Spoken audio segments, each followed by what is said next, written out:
Plate jockey change in Keeneland's upcoming third race on number 1 So Special. The jockey will be Julian Leperoux. Third race, number 1 So Special, Julian Leperoux, the jockey.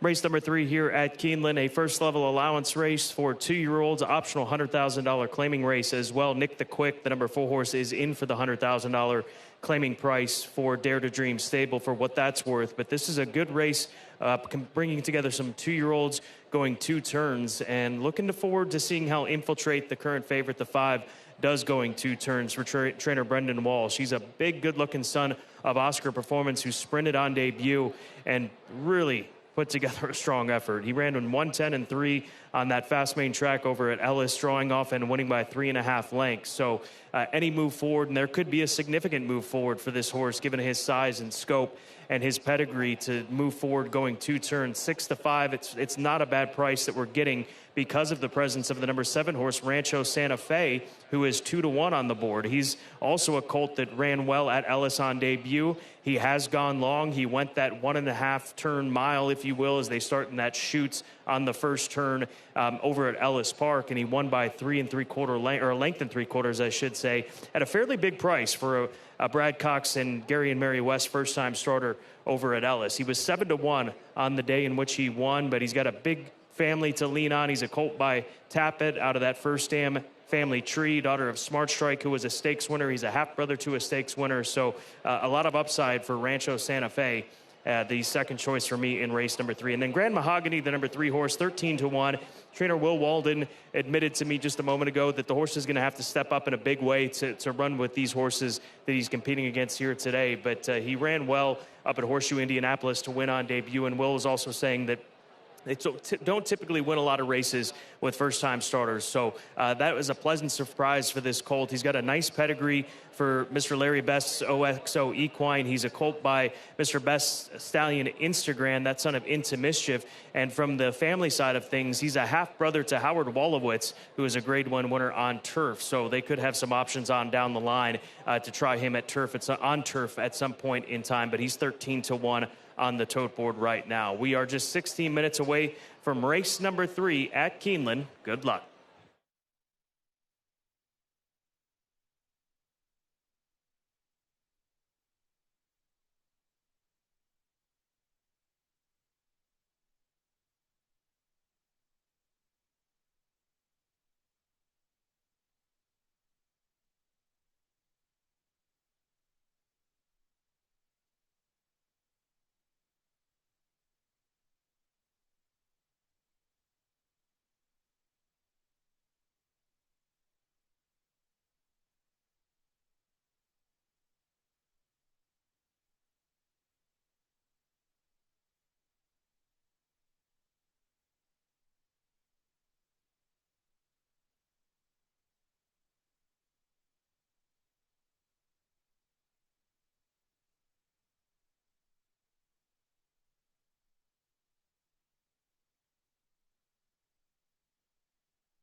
64 down to one lane near Shelbyville. Yeah. And I didn't get there till like 10 till 8. It's all good. It'll be fine. It's not a problem anymore. It's fine. Sure.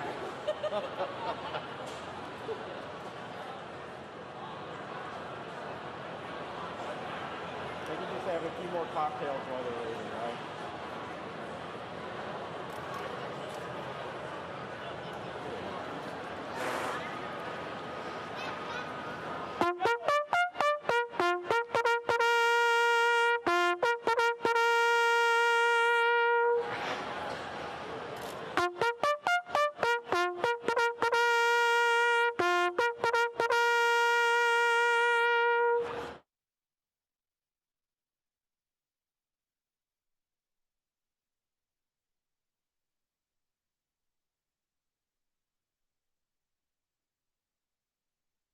Horses are entering the track for Keeneland's third race, the Runnymede. Double and pick 3 wagering featured here, a mile and a 16th over the fast main track. Race will finish in the short stretch at the first wire. Jockey for the one so special, Julien Leperoux. Post time in 7 minutes.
Race number 3, 6 minutes to post. The 5 continues to be the favorite. That is Infiltrate. Second choice, the 7, Rancho Santa Fe. The third choice in the wagering, up to 5-1 on Gloves Off for Godolphin, a Godolphin homebred son of their stallion Nyquist out of a Bernardini First Dam. So Godolphin through and through. He comes out of a very productive race, the Grade 3 with Anticipation Stakes at Saratoga. Now he's trying dirt for the first time, and I speak of the production of that race up at the spa up at Saratoga, the with Anticipation Stakes. That was a race that was taken by Final Score, who we saw run such a big race here in the Grade 2 Castle and Key Bourbon Stakes back on Fall Stars weekend, just last weekend, almost a week ago. So the question for him is handling the dirt, but he's got the pedigree to do so by Nyquist out of a Bernardini First Dam. Gloves Off, 5-1 right now as the third choice in the wagering. Pretty clear cut as far as the contenders are concerned. Looking at the tote board, you've got 3 horses at single-digit prices, and then everybody double digits from 10-1 up to 23-1 on the 6. But there's Infiltrate, good-looking son of Oscar Performance for Qatar Racing, and trainer Brendan Walsh. He is 3-2 with 5 minutes to post before race 3.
The horses have reached the starting gate for Keeneland's third race, the Runnymede.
Moving into line, third race.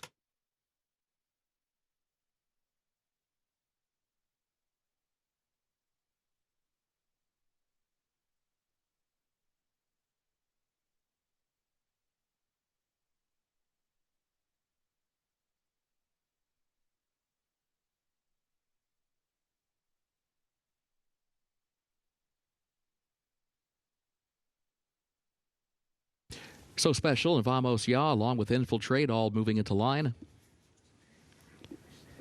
Court of Appeal comes forward. Here's Grand Mahogany.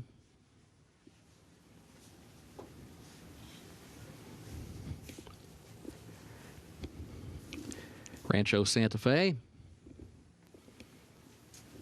Nick the Quick. Gloves off the last one, already walking up. Goes in, first wire at the post. And they're off. There goes So Special out for the early lead. Nick the Quick a step quicker, and Infiltrate a step quicker yet.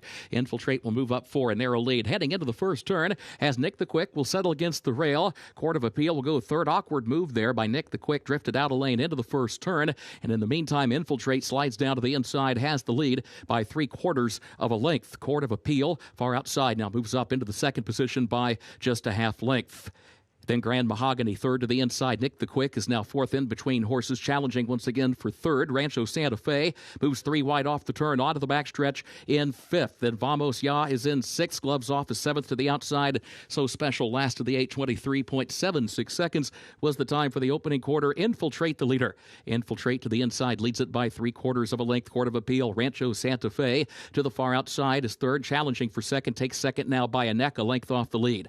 Then a gap of 2.5 more lengths back to Grand Mahogany. Nick the Quick is losing ground. Gloves off, moves wide around the outside of that one. Vamos Ya, and then So Special. 48.04 seconds was the time for the first half mile. Infiltrate leading Rancho Santa Fe by a length and a half around the far turn. 7 more lengths back to Grand Mahogany, who's giving chase, trying to cut into the margin, but the leader is already at the quarter pole. Infiltrate leads it by a length and a half. Rancho Santa Fe is second, not making up ground just yet, as Grand Mahogany is third, top of the short stretch. They turn for home. Infiltrate chased all the way by Rancho Santa Fe to the outside. Infiltrate against the rail. Rancho Santa Fe starts to draw alongside now, and these two into the final furlong begin matching strides. Rancho Santa Fe to the outside. Infiltrate is there to the inside. Rancho Santa Fe gets ahead in front in deep stretch. Infiltrate is still fighting on.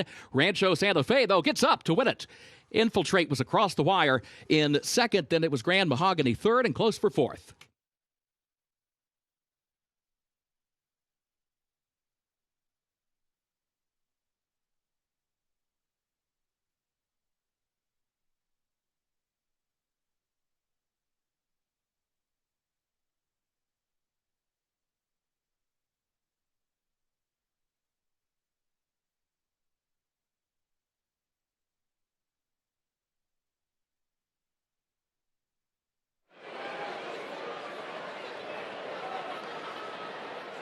Well, it turned into a two-horse race pretty early on in this event, and Infiltrate was cruising out on the front end, relaxed out on the front end under Tyler Gaffleone, but right here when Rancho Santa Fe comes next to him, that stamina of the 7 and the race under his belt, perhaps going a mile, proved to be the difference. Infiltrate ran a good race in defeat, beaten just a half of a length. But Rancho Santa Fe for Gary and Mary West starts off his career 2 wins from 2 starts as he strikes at 2-1 here in race number 3.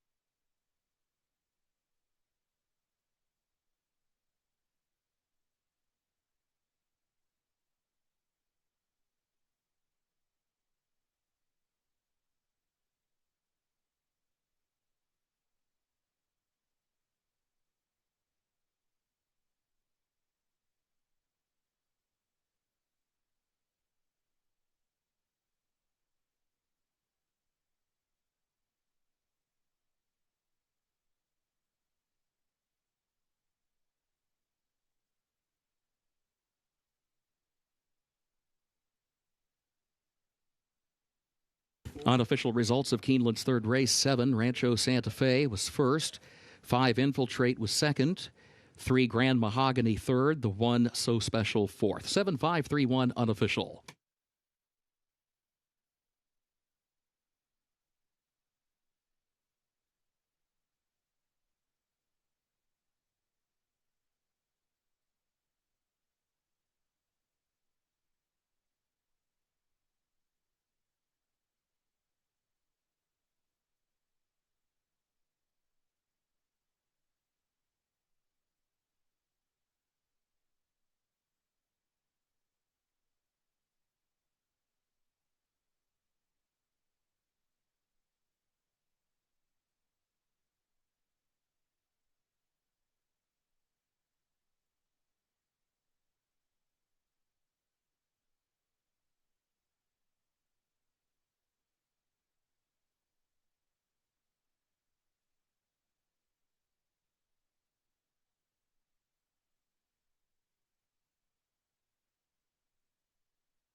In the winner's circle for Keeneland's third race, the running mead, 7, Rancho Santa Fe, owned by Gary and Mary West. Trainer Brad Cox goes back-to-back the jockey Florent Giroux. Rancho Santa Fe, a 2-year-old son of Tappet out of Family Tree by Smart Strike, bred in Kentucky by Gary and Mary West Stables Incorporated. Mile and a 16th over the fast main track, 1 minute 45.94 seconds.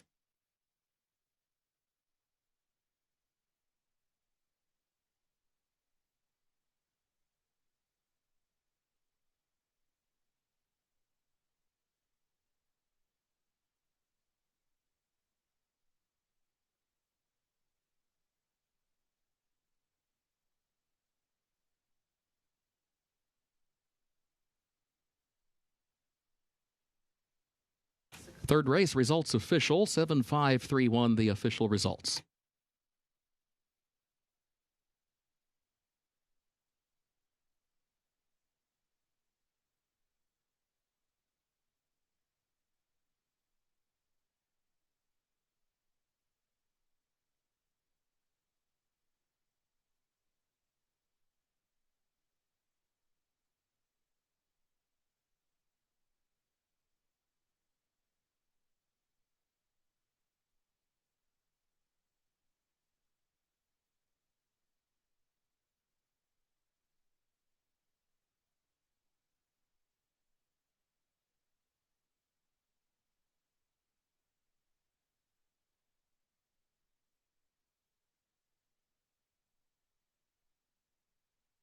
In the winner's circle, the Runnymede Trophy presentation to the connections of Rancho Santa Fe.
We direct your attention to the winner's circle at this time. On behalf of the Keeneland Association, Vice President of Racing Gatewood Bell is presenting a check to the Permanently Disabled Jockeys Fund.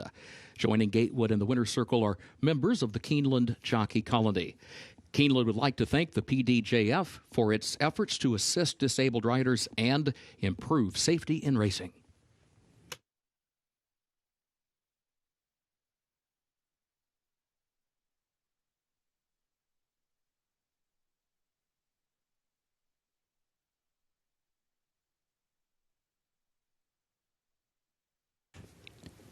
Keeneland's fourth race upcoming, double and pick three wagering featured here.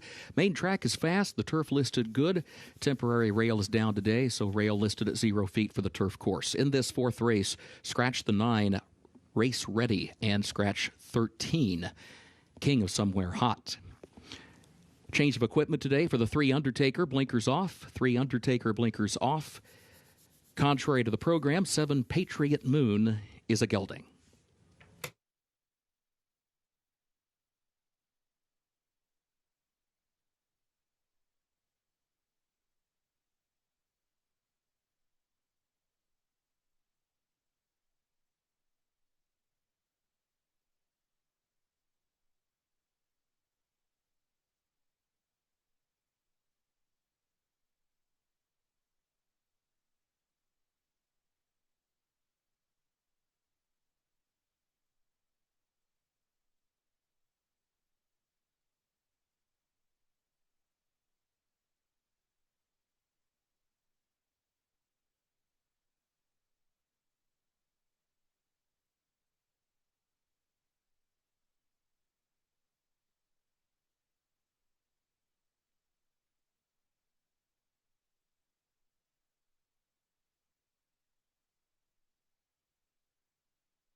Race number 4, 17 minutes to post. Another maiden auction restricted event for 2-year-olds at 6.5 furlongs on the fast main track. The number 6 horse is who we're taking a look at as he gets saddled up. That is my top selection in here.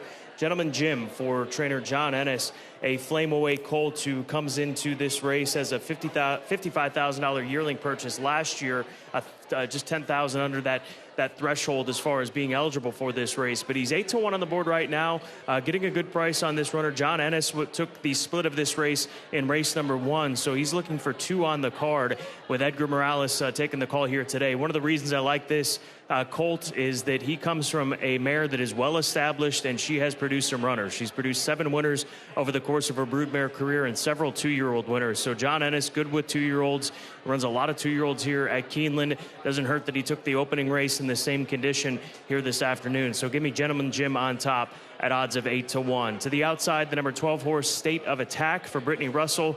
This is a Silver State colt who made his presence known when he came into the paddock. He was winning and just being very vocal as he gets ready for his first career start. Brittany Russell, his conditioner, is extremely productive when it comes to first-time starters, winning at 26%. So outside draw with Tyler Gaffleone, a colt by the Met Mile winner Silver State, $55,000 yearling from last year at the September sale. Certainly a fit in this wide open event, which is telling you it's not necessarily that wide open, given even money action on the number 5 horse, Sleeping on Freedom. Reason he's even money is he's run well already. We've got that race on the paper. We've got the tape on it, and he ran second on debut from an inside post 4 months ago. He's got this almost the same post position draw that he did at Churchill Downs back in June, talking about Sleeping on Freedom. So he didn't break. He broke sharp, and then he was taken back and then made a run to finish second, beaten just a half of a length. And there's a look at the son of Independence Hall for Dream Big Racing and trainer Kenny McPeak. So at odds of 4-5, we'll see how he fares here today in start 2 of his career. Another extremely competitive maiden auction restricted race here in race number 4 at Keeneland. Good luck as we are less than 15 minutes away from the start of race number 4.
The horses are entering the track for Keeneland's fourth race.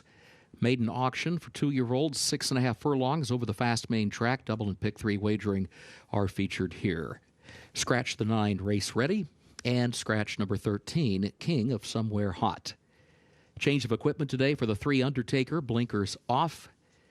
Contrary to the program, the 7 Patriot Moon is a gelding. Post time is 7 minutes.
The horses have reached the starting gate for Keeneland's fourth race.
Moving into line, fourth race.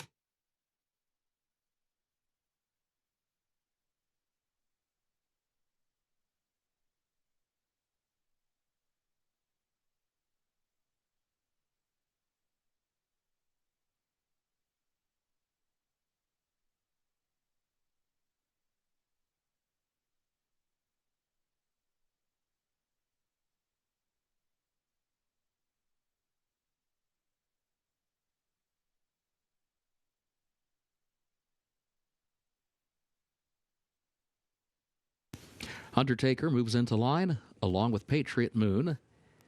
Jolted, also Sleeping on Freedom.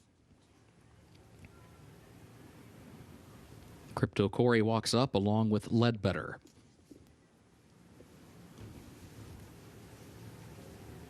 Turn back.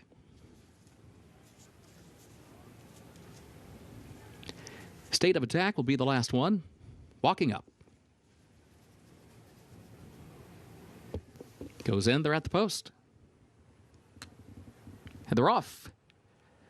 Turned back, broke sharply. Jolted is right there. Sleeping on Freedom is quicker, though, and moves up with non-conforming. Down to the inside, Patriot Moon comes out of a crowd, swings toward the outside, a close-up third, and then Undertaker goes fourth. Aguila Negra is fifth. Jolted now sixth between horses. Turned back is a wide sixth as they head up the back stretch. There goes Gentleman Jim, moving up 3 positions in between horses, up within 3 lengths of the lead. State of Attack going to be wide, running about 6 lengths from the front to the far outside, on to the far turn, and then Ledbetter to the inside, and Crypto Corey, who's wide and last at the back. 22.52 seconds was the time for the opening quarter. Sleeping on Freedom right alongside of non-conforming Patriot Moon seeks to join them, but is wide in third around the far turn. Gentleman Jim is now fourth to the outside, still 3 lengths off that front trio to the top of the stretch. Here's Patriot Moon moving up to the far outside. Sleeping on Freedom right there to his inside. This pair going at it for the lead off the far turn. Non-conforming is now third, and then Gentleman Jim and Undertaker, who's fifth. Patriot Moon narrow lead. Sleeping on Freedom is fighting onto the inside, though. Into the final furlong, Patriot Moon from the outside and neck in front.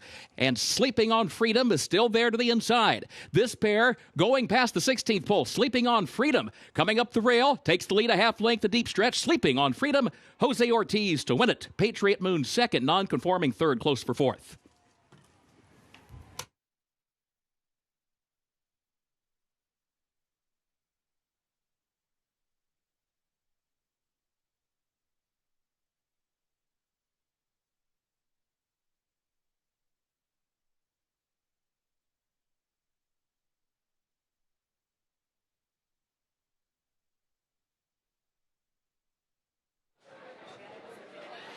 Ultra game effort from Sleeping on Freedom as he is in a heated battle with the number 7 horse Patriot Moon to his outside. They exchange blows a few times here. Their contact as they come together, but the 4 just hanging in there and digging in and leaning on that race experience, which certainly wouldn't hurt in this instance under Jose Ortiz. Sleeping on Freedom scoring as the favorite here in race number 4.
Unofficial results of Keeneland's fourth race: number 4, Sleeping on Freedom, first.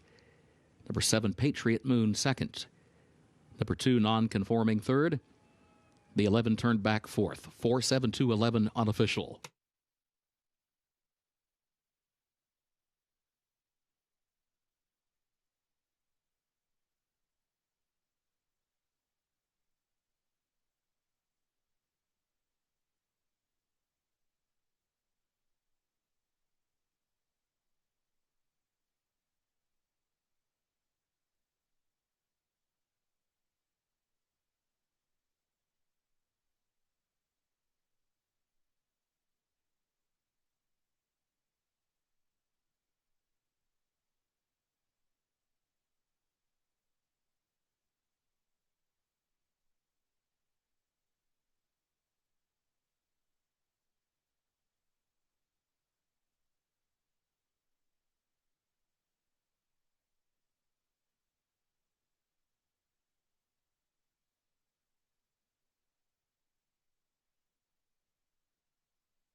In the winner's circle for Keeneland's fourth race, the unofficial winner, number 4, Sleeping on Freedom, owned by Dream Big Racing LLC of John Wade, trained by Kenny McPeak and the jockey Jose Ortiz. Sleeping on Freedom, 2-year-old son of Independence Hall out of Siesta by Tisnow, bred in Kentucky by Jay Goodwin, Danny Guidry, and Michael Hoare. Keeneland September graduate gets the 6.5 furlongs in 118.16, and the results are official. 4-7-2-11, the official results.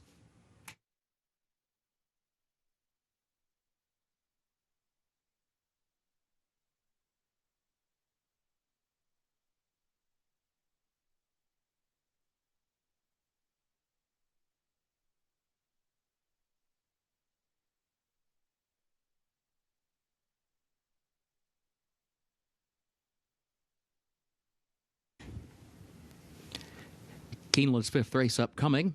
The turf is listed good. The rail at 0 feet. Temporary rail is down today. Double and pick 3 wagering started the pick 6 with that $400,000 carryover, and started the Keeneland Turf pick 3 made up of races 5, 7, and 9. In this fifth race, scratch number 3, Super Dreamy. Also scratch the 14, Lost Chord, the 15, Runs on Dreams, and the 16, Miss Soothsayer. A reminder, number 13, Yaudacity, draws into the race. 13, Yaudacity draws in. Jockey as programmed.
20 minutes away from a very important race here today, as if any race isn't important here at Keeneland. But from a wagering perspective, this upcoming 5th race starts the pick 6 with that carryover, 400,000 carrying from yesterday. You can see the pool is already approaching $1 million. $849,000 just clicked up around another $9,000 there in a second. So 19 minutes away from the start of the pick 6.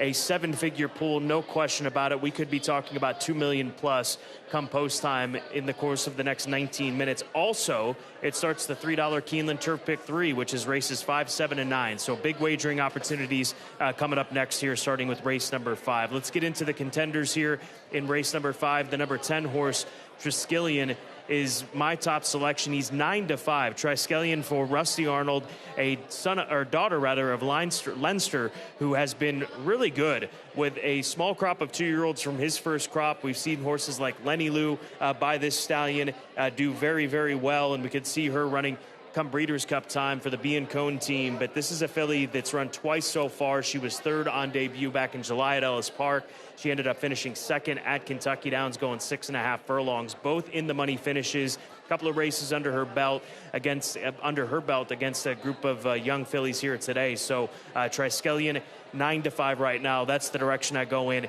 based on the experience that we've seen from her and the ability that we've seen from her in her 2 starts. And Saez is going to be riding her for the first time in the early days of her racing career.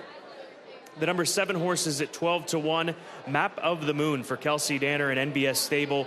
Filly by Liam's Map, a $200,000 Keeneland September sale graduate from 2024, who's coming in with some steady workouts on the synthetic at Turfway Park. She's worked on the dirt over in Louisville at the Churchill Downs Training Center and even at Churchill. She worked in 47-3 in her most recent timed workout on October 3rd, just about a week ago. So Kelsey Danner, good with these turf horses, young horses, turf sprinters, whatever it may be. Axel Concepcion is going to get the opportunity to ride Map of the Moon, the daughter of Liam's Map, in the upcoming 5th race. And then finally, the number 5 horse, that is Lady Janesis, a filly by Speightstown out of a really productive first dam, a Stone Street mare, always bred for brilliance, as we have seen. This is a filly by Speightstown who's a half-sister to Zeitlos, one of the top female sprinters that we've seen over the last several seasons for Stone Street. But with that European, Australian pedigree on the dam side, you can understand why this filly is trying turf here on debut this afternoon. And Steve Asmussen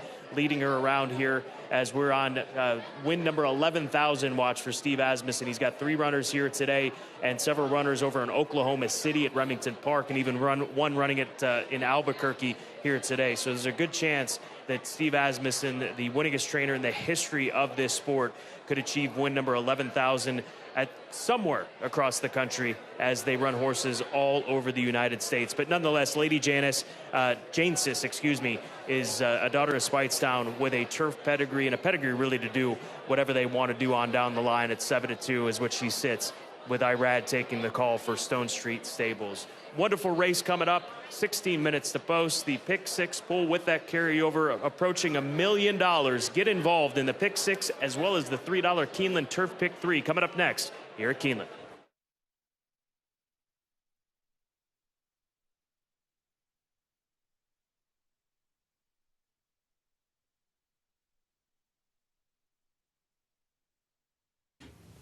Dixiana is pleased to sponsor the Best Turned Out Awards today at Keeneland. Representatives from Dixiana will judge the horses in the paddock prior to each of the Dixiana named races and present the groom responsible for the Best Turned Out racehorse with a $500 cash award.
The horses are entering the track for Keeneland's fifth race, the Tower Hill.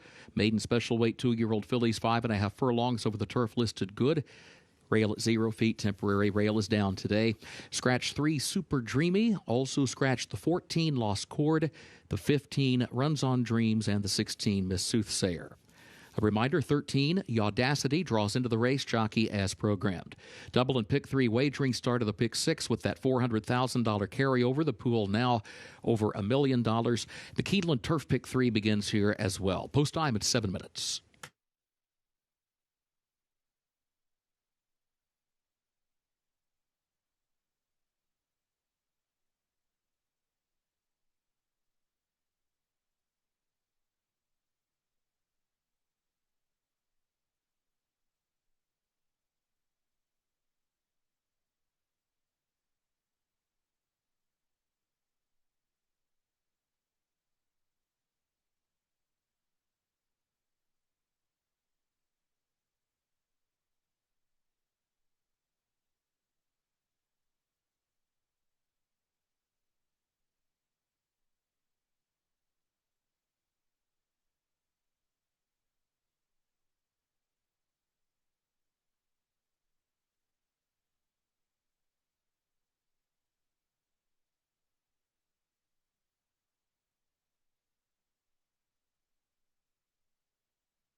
The winner of the Dixiana Best Turned Out Award for the fifth race, Daniel Eskoy, the groom for number 6, Belle of Liberty. Daniel, congratulations.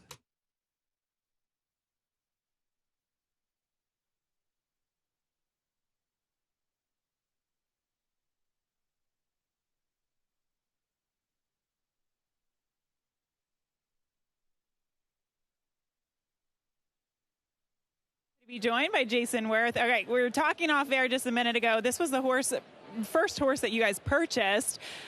Why? What did you like about this one? So it's our maiden voyage right here. Yeah, book 2 filly out of Keeneland September sale last year. Yalpin. She looked really good at the sale. She hasn't grown a whole lot, unfortunately, but she's quick, and she's got a lot to her. We'll see if we can get her home today. What about the crew that you brought out today? How many people are out here, and how excited are you for this maiden voyage? Yeah, so this is kind of our big Keeneland weekend for Icon Racing. We got a bunch of partners and investors out here. My buddy Dalen Lyles here with the Nationals. He's a Louisville boy, and probably going to be Rookie of the Year in the National League. Keep an eye on this one, right? I don't trust these things. But him and his buddies come out. We got some people from all over, some Icon investors. We're doing our second fund this year for Icon Racing.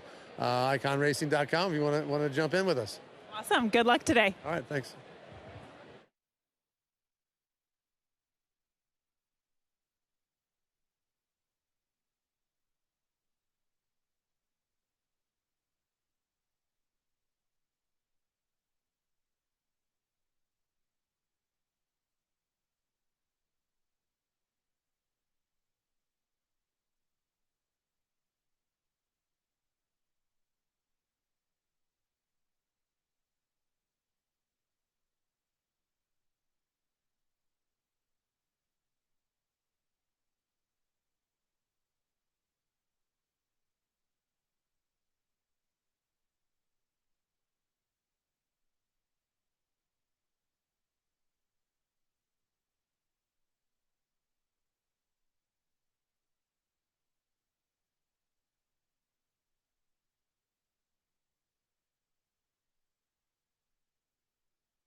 Number 9, High Street Pizzazz, has unseated the jockey. Update in a moment.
Your attention, please. Late scratch, scratch the 9, High Street Pizzazz.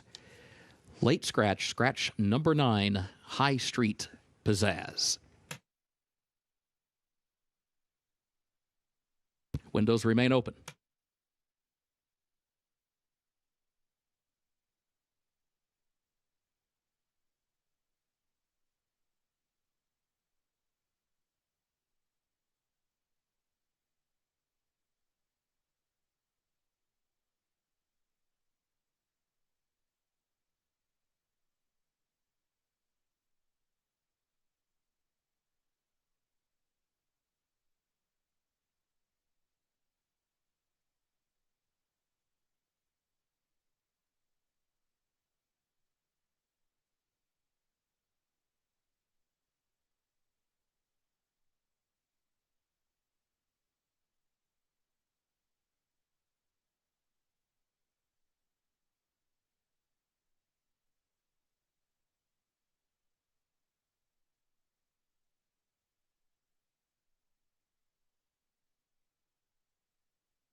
Horses have reached the starting gate for Keeneland's 5th race, the Tower Hill.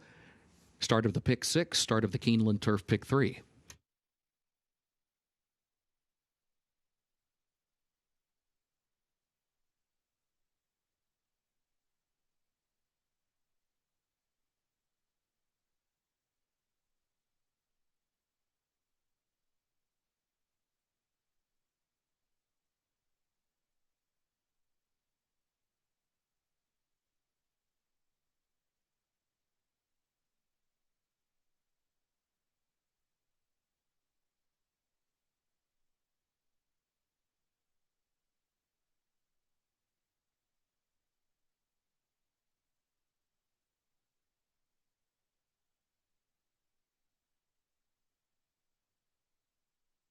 Moving into line, race 5.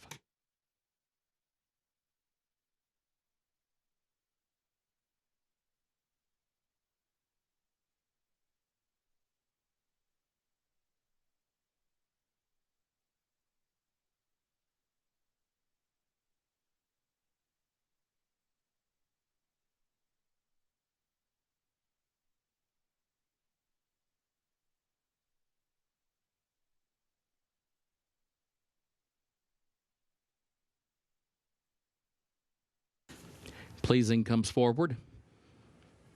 Now Melania. Lady Jancis.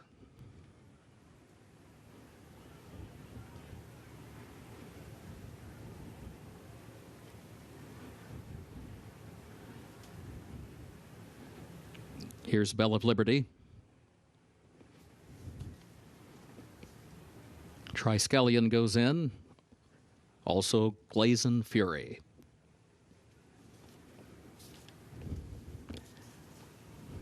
Blackwing walks up.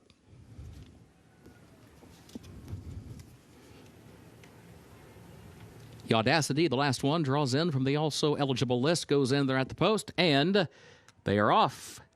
There goes Triskelion, right out for the early lead. Lady Jancis away second. Glazin Fury is third. Brandy is up close in fourth in the opening strides as they head up the back stretch. Triskelion far outside, narrow lead. Lady Jancis between horses second. And then Brandy is in third. Glazin Fury fourth. Pleasing is fifth. Nelson Spinney is sixth. Bell of Liberty toward the outside is in seventh. Map of the Moon is eighth. Melania goes ninth. Audacity is 10th up on the outside. Around the far turn, Blackwing 11th and last. 21.31 seconds the time for the opening quarter. Lady Jancis up the rail has the lead now by a half length. Triskelion comes back on the outside. These two going at it for the lead. Quarter mile to go. A gap of 3 lengths more back to Brandy, who looks for an opening toward the inside. And third, Map of the Moon swings wide from fourth. Glazin Fury is in behind horses in fifth. Lady Jancis, Triskelion going at it into the final furlong. Audacity is coming fast on the far outside, but the wire's coming as well. Map of the Moon is also there. Map of the Moon, Audacity far outside. Triskelion fights on. Map of the Moon. Audacity far outside. Map of the Moon to win it by a neck over Audacity, then Triskelion and Lady Jancis.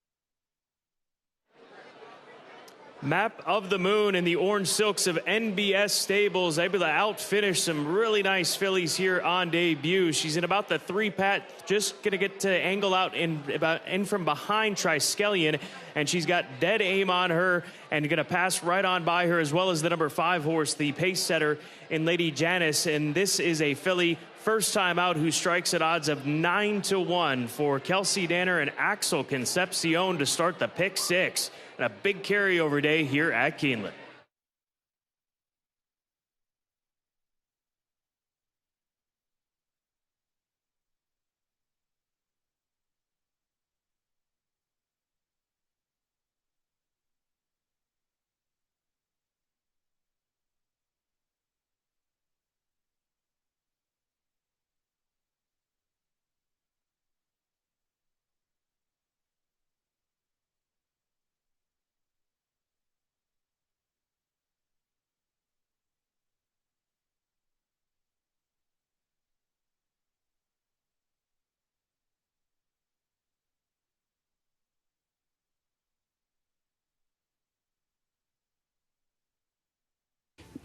Unofficial results of Keeneland's fifth race. 7, Map of the Moon first. 13, Audacity second. 10, Triskelion third. 5, Lady Jancis fourth. 7, 13, 10, 5. Unofficial.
Race 5, results official.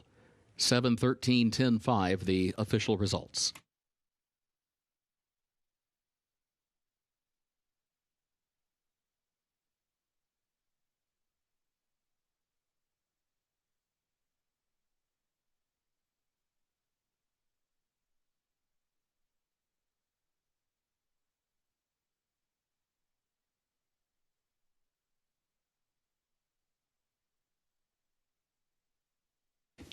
Into the winner's circle for Keeneland's fifth race, the Tower Hill, the official winner, number 7, Map of the Moon, owned by the NBS stable of John Ballantyne, trained by Kelsey Danner.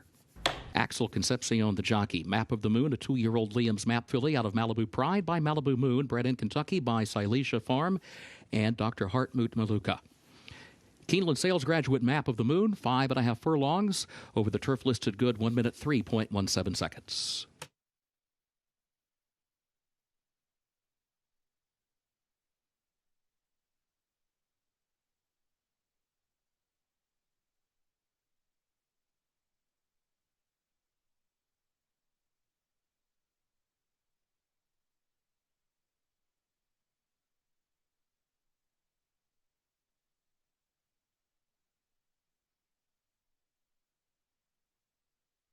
Hurley pick 5 pays on 5 of 5 with a consolation 4 of 5.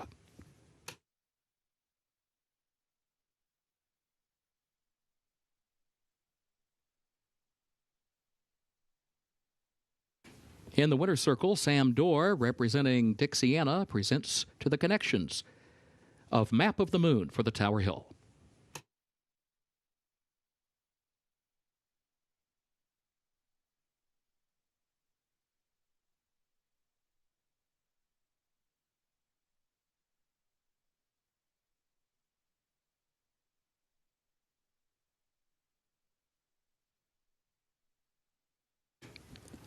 Keeneland's 6th race upcoming, including double and pick 3 wagering. Start of the late pick 5, fast track, turf listed good. Scratch the 7, easy red, and scratch the 9. Win, and you're in.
Race number 6, 19 minutes to post, and a good price to kick off the pick 6 if you had the number 7 horse for NBS Stables. And by the way, the pool after the new money wagered in with the carryover from yesterday, over $3.2 million. So a huge pull in the pick 6. Thank you so much for the participation in what is going to be an exciting remainder of the day, especially if you're alive after leg number 1. Race number 6 does start the late pick 5. Non-what is a 3 other than allowance race, 6.5 furlongs for fillies and mares 3 and up. And right now 3 to 5 on the number 5 horse. That is the runner for David Jacobson. And in fact, 3 to 5 on One Magic Filly. Excuse me. This is a look at the 8 horse, who's a great price at 5 to 2. Hilarito for David Jacobson, who owns this daughter of Army Mule. Thought that these prices would be flipped. Thought she'd be the odds-on favorite. I mean, she has done nothing wrong over the course of her racing career, and she's come a long way from her races going back to last year and even earlier this year, racing at Belterra and Mountaineer. She's won at Ellis, she's won at Churchill, and she's done so just taking it to him, blitzing fields in those sprint races. So this is a very good mare for David Jacobson. She's 3 for 3 on the season and climbs the ranks here today. So she'll be tough to catch. 5 to 2. We'll see if that price holds up over the course of the next 17 minutes. Now, One Magic Filly, the 5, she's now 4 to 5, just up a tick from 3 to 5, coming in from Southern California. We know how quick those sprinters can be, and really any horse can be coming out of Southern California races, and she's run in some stiff competition. She wasn't beaten all that far in the Breeders' Cup Filly and Mare Sprint last year at Del Mar, beaten just 2 3/4 lengths, finishing 6th eventually. But last time out, she ran in the Tranquility Lake out to a mile at Del Mar and finished 2nd on that afternoon to Splendora. She was 5th in the Great Lady M behind Sweet Azteca and Copion, 2 of the top female sprinters in North America in 2025 and have been over the last couple of years. So this is a drop down in class, and she's back to what I think she wants to do, and that is sprinting, and 6.5 furlongs should be a benefit given that she has won 3 times at the distance. Definitely a contender, and a strong contender at that in this race. One Magic Filly for trainer Brendan Walsh. And then finally, the number 2 horse, Marmalade Sky, another one for David Jacobson. She's a filly that has had a productive year. She's won 3 of 7 as she's finished in the money in 6 of 7, making over $235,000. Her stablemate will likely set the table for her, and that is going to be a situation where we see the 2 horse Marmalade Sky tracking off the pace, I would imagine, here today. It's just a matter of whether she can reel in the number 8 horse Hilarito, who is 5 to 2 still on the board. Very interesting race. Interesting to see the tote board as it is. We just saw the price come down on the 8 down to 2 to 1. So we'll see how this shakes out. I think we're going to get a good price on whether you like the 5, the 8, and obviously the rest of this group over the course of the next 16 minutes once the dust settles in the win pools. Late pick 5 pool is pretty substantial right now, over $270,000. We'll check back in the front side as we get closer to post time for race number 6. Good luck.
Churchill I'm by myself most of the time. Yeah. But they keep you kind of nice sectioned too. off. Or, Yeah, Got that little house you sit in. Yeah. Yeah. But I make jewelry and stuff, so I stay busy. I make earrings and bracelets and necklaces in between races. That's The awesome. other day he gave Kinsley like 4 or 5 bracelets. My granddaughter that was out here a couple days ago. Yesterday. Oh, I that's probably awesome. should talk to you about putting a website together. You're probably better at it than I Yeah, am. Kinsley's out here. Because Bobby and Kinsley came out yesterday. I'm trying to put one together, but it's just, I feel like I'm technological. Yeah.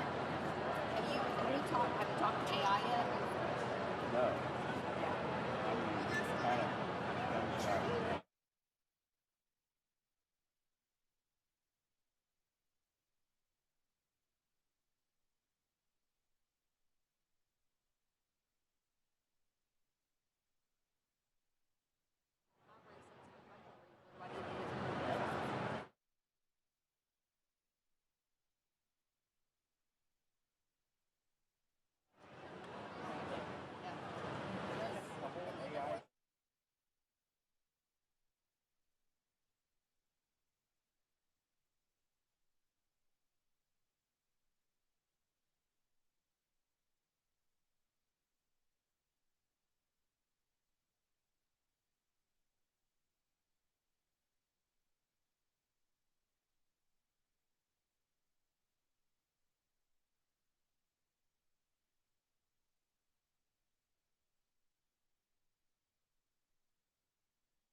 Horses are entering the track for Keeneland's sixth race, the Blandford Stud Allowance Optional Claiming Race for a price of $100,000.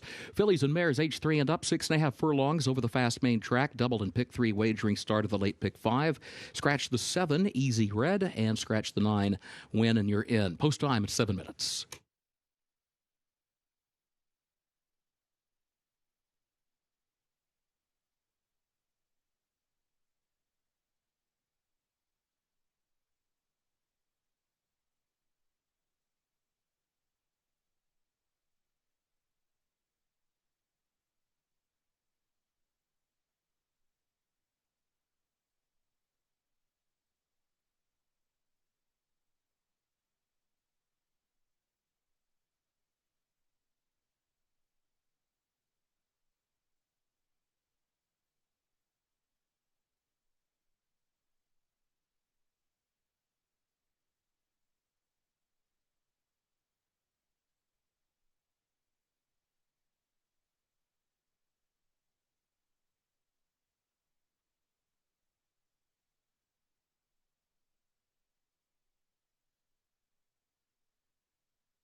Horses have reached the starting gate for Keeneland's 6th race, the Blandford Stud, start of the late pick 5.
Moving into line race 6.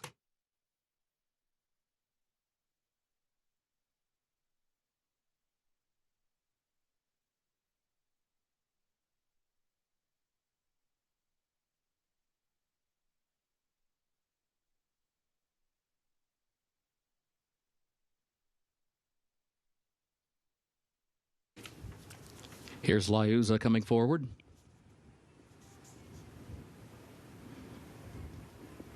Now Marmalade Sky.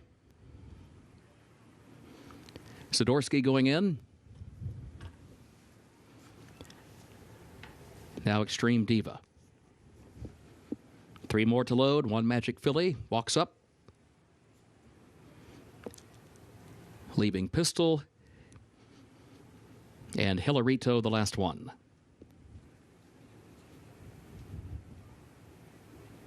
Last one going in. They're at the post. And they're off.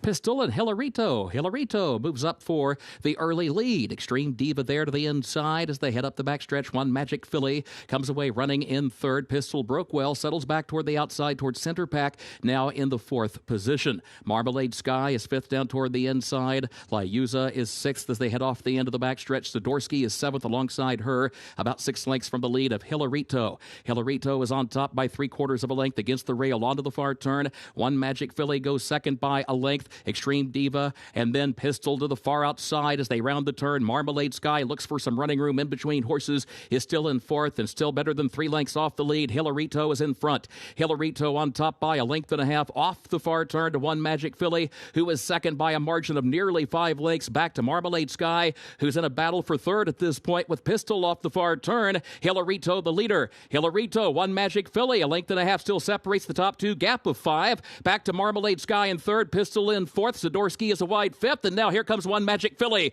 coming after Hilarito. Hilarito inside, 1 Magic Filly right alongside. These two pass the 16th pole. 1 Magic Filly gets the lead. It is 1 Magic Filly to win it for Flavian Pratt. Hilarito was home 2nd, and then it was Marmalade Sky 3rd. Sidorsky rallied up to the outside for 4th.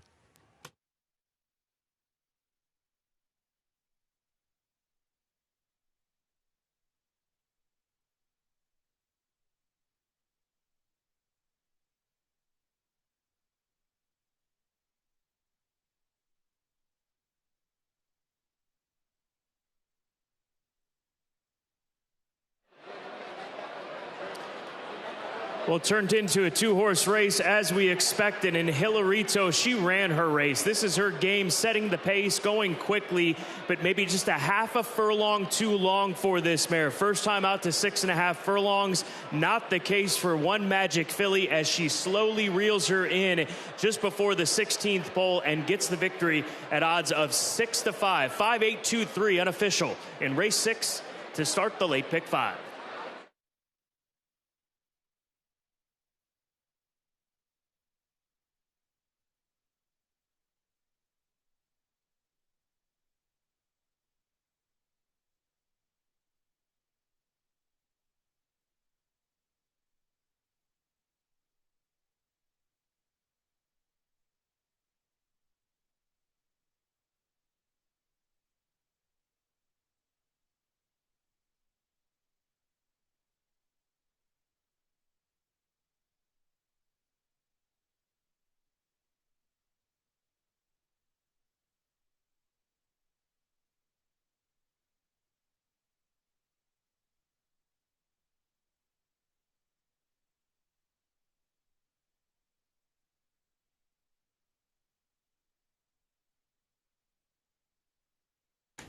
Unofficial results of Keeneland's 6th race. Number 5, One Magic Filly, finished first. Number 8, Hilarito, second. Number 2, Marmalade Sky, third. Number 3, Zadorsky, fourth. 5823 unofficial.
Into the winner's circle for Keeneland's 6th race, the Blandford Stud, unofficial winner number 5, One Magic Filly, owned and bred in Kentucky by John Gallegos. The trainer, Brendan Walsh, the jockey, Flavian Pratt.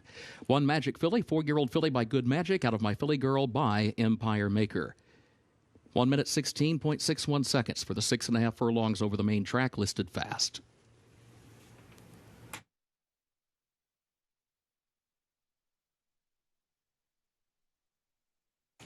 Sixth race results official. 5823, the official results.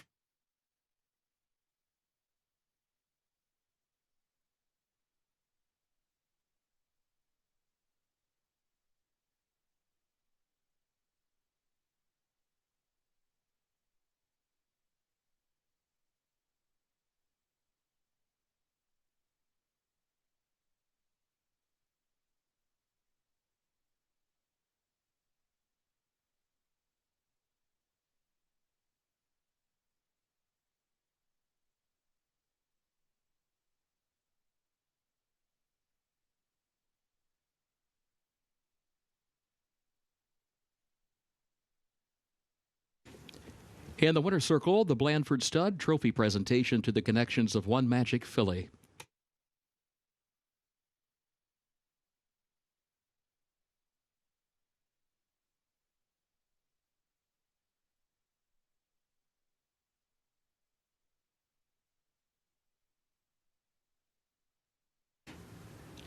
Keeneland's 7th race upcoming, double and pick 3 wagering. Also started the late pick 4, the turf listed good. Temporary rail is down today, hence rail listed at 0 feet. Take out the also eligible 13, Azoy did not draw into the race. Jockey for the 8, Domingo, Frankie Dettori. 8, Domingo, Frankie Dettori, the jockey.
Race number 7 begins the late pick 4 here at Keeneland, back onto the turf course, and also it's leg 2 of the $3 Keeneland Turf Pick 3, and a very wide open event. As we expected from a parimutuel perspective, just analyzing the form on these horses. The number 3 horse is 5-1, Valentinian. 4-1 on the morning line as the morning line favorite. 5-1 right now as the third choice in the current win wagering. This is a son of Into Mischief, $1.5 million purchase back in 2023 for the Eclipse Thoroughbred Partners and others. And they tried this colt throughout his career on the dirt. He's run 7 times coming into this race, a victory, a couple of second-place finishes, and 3 third-place finishes. He's got a beautiful pedigree. He's by Into Mischief out of Rachel's Valentina. On the dam side, second dam is Rachel Alexandra, one of the best female horses that we have seen in the history of the sport. But they're going to give it a go on the turf course here today. And as I was discussing with Gabby this morning on Today at Keeneland, we see a lot of times, I shouldn't say a lot of times, but there have been several instances of horses with dirt pedigree by this stallion Into Mischief and dam side dirt pedigree that have moved over to the turf course and done very well. So I can understand why they're taking their shot here today. Just clicked to 9-2 did Valentinian. So no turf success from the female side of things, but not a lot of opportunities given that Rachel Alexandra female line that we're dealing with here with this son of Into Mischief. So trying something new here today. I don't think it'll be a problem for him here this afternoon. I'm willing to take a shot. I talked about this yesterday in the Sycamore. Try to catch horses on the rise. If he runs a huge race here today on turf, and next time out on turf, he won't be 9-2. So we'll go with Valentinian on top here in race number 7 on the turf course. The number 7 horse, Warlander for Steve Asmussen. He is the 3-1 second choice right now in the wagering. This is a horse who's done nothing but run on turf.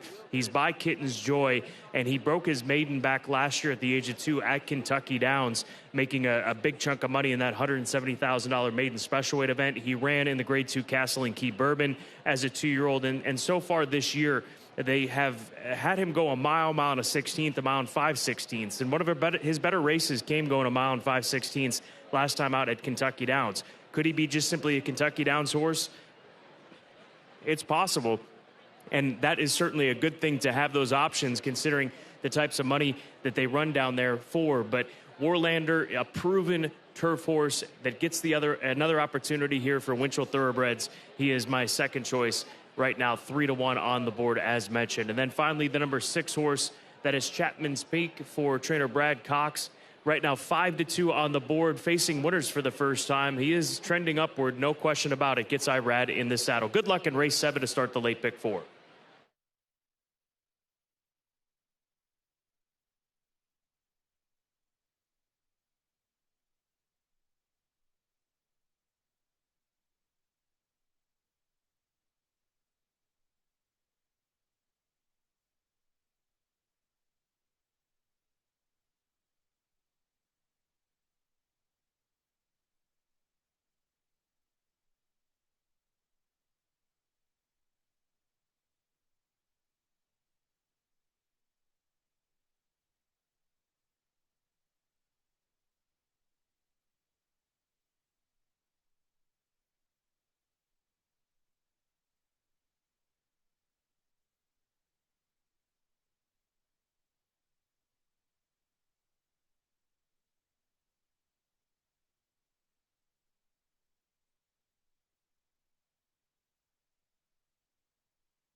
The horses are entering the track for Keeneland's 7th race, the Forever After All.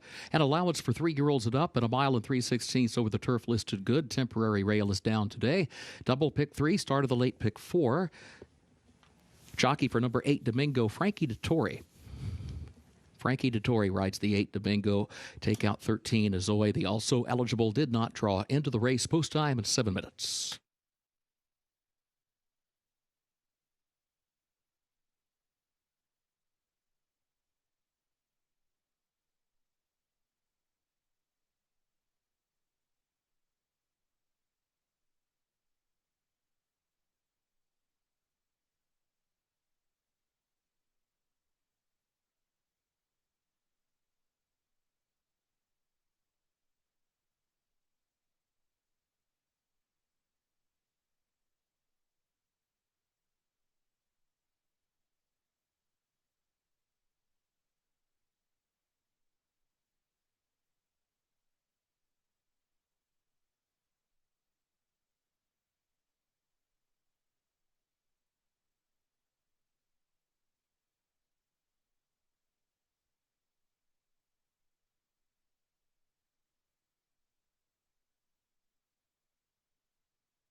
The winner of the Dixiana Best Turned Out Award for the 7th race, Jose Becerra, the groom for number 7, Warlander. Jose, congratulations.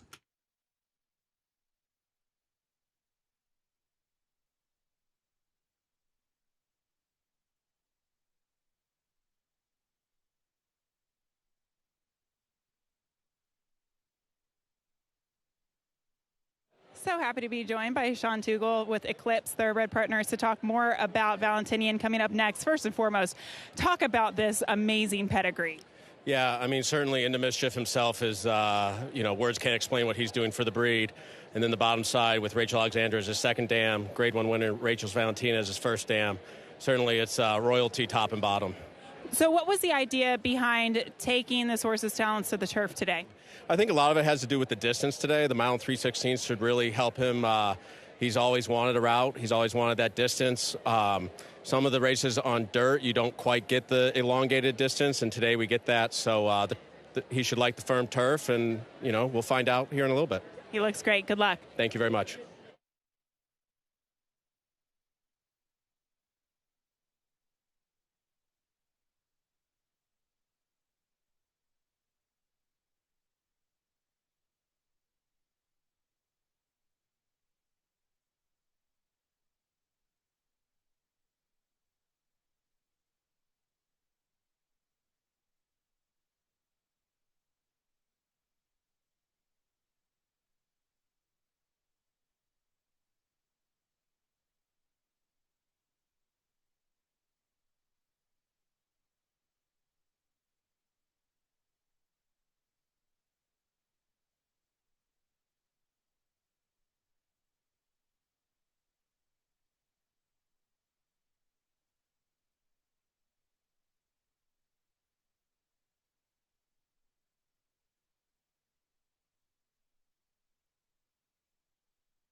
Horses have reached the starting gate for Keeneland's 7th race, the Forever After All, start of the late pick 4.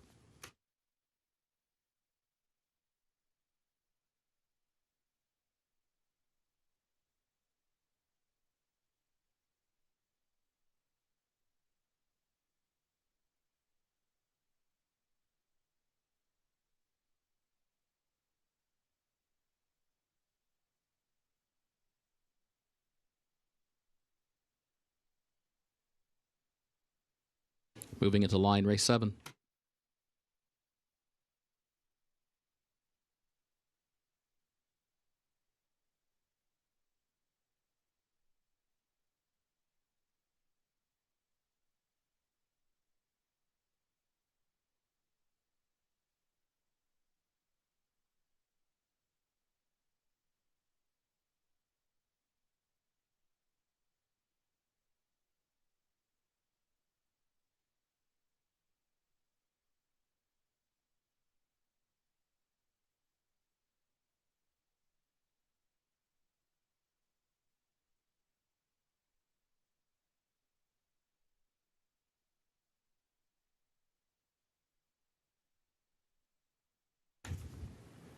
Valentinian comes forward. Blue Coast moves into line.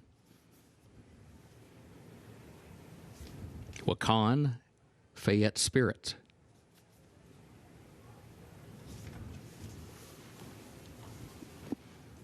Johnny's Rendezvous.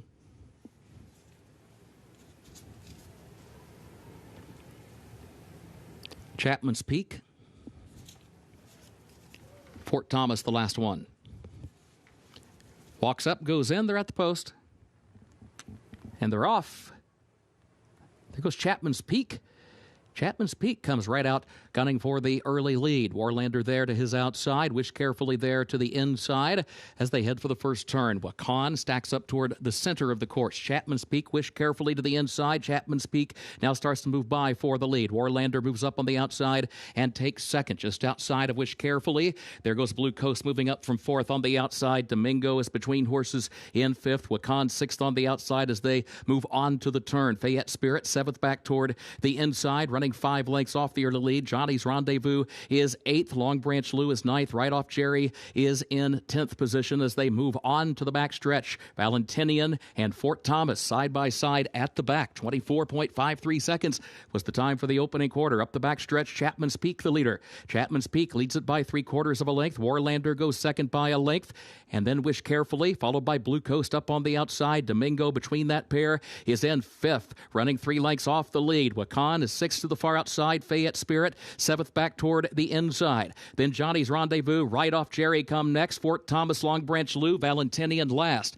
48.8 seconds, the time for the first half mile. Here's Warlander trying to draw alongside of Chapman's Peak. That's the battle for the lead. They're separated by a neck onto the far turn. Wish Carefully, and then Domingo. Wakan, who's wide on the far turn, and tries to pick up a couple of positions, has to go out toward the center of the course, still 3 lengths from the front with a 1/4 mile to go. They turn for home. Warlander has the lead. Then Domingo on the outside. Chapman's Peak toward the inside. Wakan is still 4th on the outside. Johnny's Rendezvous is coming late from the outside. Long Branch Lou and Fort Thomas way out on the grandstand side. Chapman's Peak the leader. Chapman's Peak has it by 3. Back to Warlander in second. Johnny's Rendezvous third. Chapman's Peak. Iran Ortiz Jr. Chapman's Peak to win it. Was close for second. It'll either be Warlander or Johnny's Rendezvous for the runner-up spot.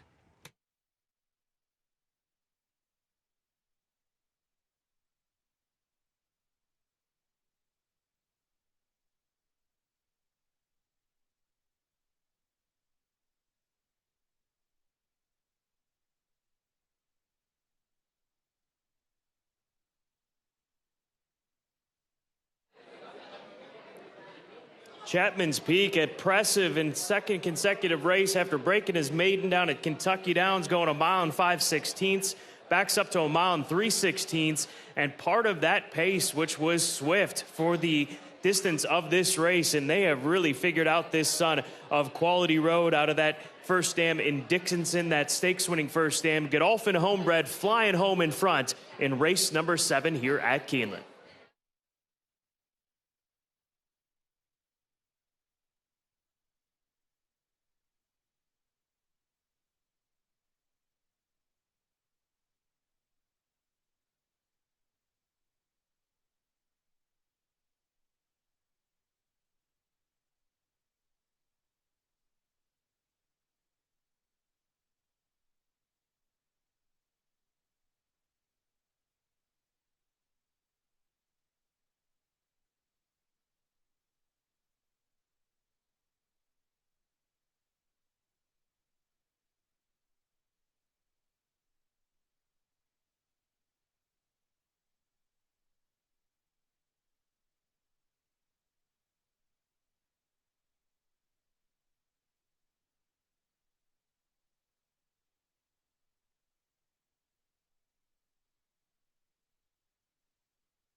Unofficial results of Keeneland's 7th race. Number 6, Chapman's Peak, was first.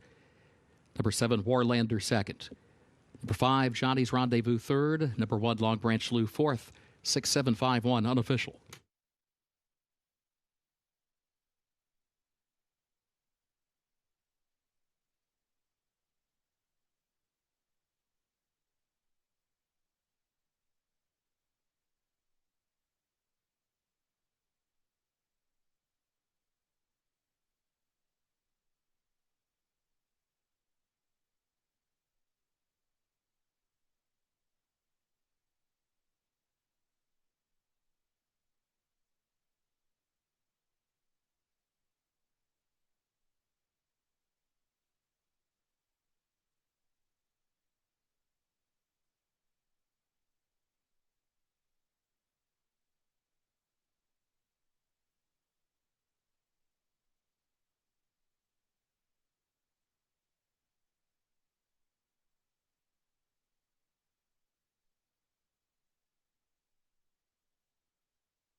Seventh race results official. 6, 7, 5, 1, the official results.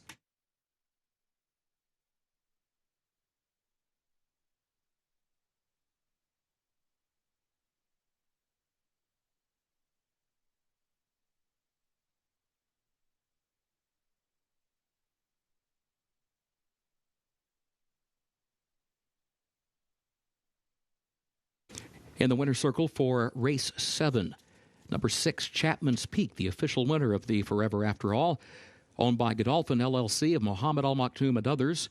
3 wins today for trainer Brad Cox, 2 for the combination of Brad Cox and jockey Irad Ortiz Jr. Chapman's Peak is a 3-year-old gelded son of Quality Road out of Dickinson by Medaglia d'Oro, bred in Kentucky by Godolphin. A mile and 3/16 over the turf listed good, 1 minute 55.38 seconds.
In the winner's circle, Rob Tillier, representing Dixiana, presents to the connections of Chapman's Peak for the Forever After All.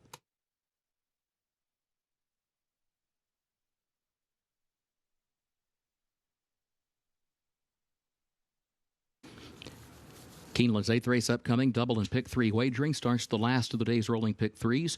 Main track listed fast. Scratch number 8, Anna Karina, and scratch the 10, She's a Funky Drummer.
Race number 8 starts the late pick 3 here today at Keeneland Racecourse, a second level allowance optional claiming event and a group of very nice fillies. The number 7 horse is Moon Mystique. I'm going to take a shot with a filly that's climbing the ranks as she has in 2 starts, broke her maiden on debut on the slop at Horseshoe Indianapolis, and then took even a bigger step forward in her run at Ellis Park. Obviously, this is a step up in competition, going from an A other than race to a 2 other than allowance race, but she has done nothing wrong in her racing career. So looking for a price in here at odds of 6-1 on a filly, and I've talked about this multiple times over the last couple of days, trending upwards. So looking for that price on a horse that has shown ability. It's going to have to show a little bit more, but you never know until they ask these horses in situations like this, and we'll try to catch her at around 6-1 as she stands right now.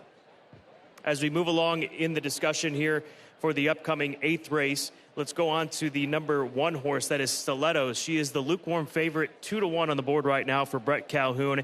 She's quick. She's proven against 2 other than allowance competition as far as being battle tested in her last 3 starts over at Churchill, Ellis Park. She won a state bred race at Lone Star Park. That was her last victory, and it put together a strong run at the early stages of her career. She was a 2-time winner in her first 2 starts, won the debutante at Ellis Park. So you can trust this filly. Inside draw, I would imagine that the connections would prefer have not been down on the inside, but that's how the pills were pulled when they drew this race a week ago. So she's drawn the post 1 in the past. She was defeated that day, but she can hold that position on the inside. So she's a reliable horse in here, no question about it, at odds of 2-1. And then Mega Mill, the number 3 horse, second choice, 7-2 on the board right now. My 3rd selection in this race. She rattled off back-to-back wins at the end of last year, and then a big gap in between races from the end of last year in her 2-year-old season to her comeback race in August at Ellis, and won by 3 1/4 lengths at 12-1 on that afternoon, racing with Lasix for the first time. They gave her a shot in the Grade 3 Dogwood. No disrespect at 20-1 that afternoon. She finished 4th in that race, part of the pace early on, but gets a slight drop down in competition here this afternoon, albeit in a tough allowance race worth $130,000. But Mega Mill deserves respect. She's getting it in race number 8. Good luck in the start of the late pick 3 here at Keeneland. Back onto the main track at 6 furlongs for 3-year-old fillies. We're less than 14 minutes away from post time.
Horses are entering the track for Keeneland's 8th race, the 4-star, and allowance optional claiming race for a price of $125,000. 3-year-old filly, 6 furlongs over the fast main track. Double and pick 3 wagering starts the last of the day's rolling pick 3s. Scratch number 8, Anna Karina, and scratch the 10, She's a Funky Drummer.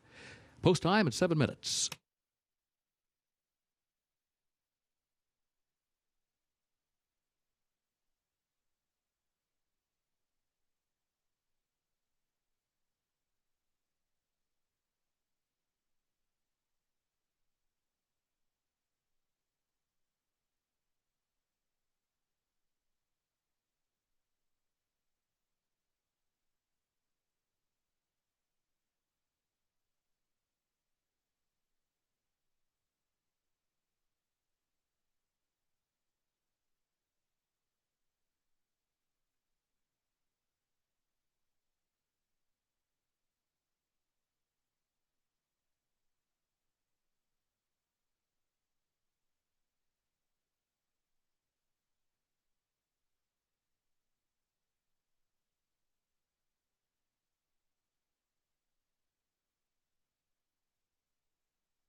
Six minutes away from race number 8, we're looking at the number 2 horse, Lynn's Milky Way, price of 9-1 right now. This is a filly that wouldn't be a surprise. None of these fillies would be a surprise, given the barns that they come out of and the success that they've had over the course of their career, including Veckomancer, the 4, who's 29-1. She's won her last couple of starts, so she's in good form. But Lynn's Milky Way is a filly that fired 3 really nice races to start off her career, and then those 2 somewhat lackluster performances came back in the spring, but she's bounced back with a sharp win at Charlestown, going 4.5 furlongs. I cannot think of a time in which I've seen a horse come out of a 4.5 furlong race at Charlestown, showing up here at Keeneland. But she deserves the opportunity. It's not easy to win going to Charlestown at 4.5 furlongs, but I think it shows the class of this filly, and she comes into this race off of that victory, sharpened her up, getting her back into form. I think it may turn out to be a really nice move by these connections, Smith Ranch Stables and Luis Ramirez.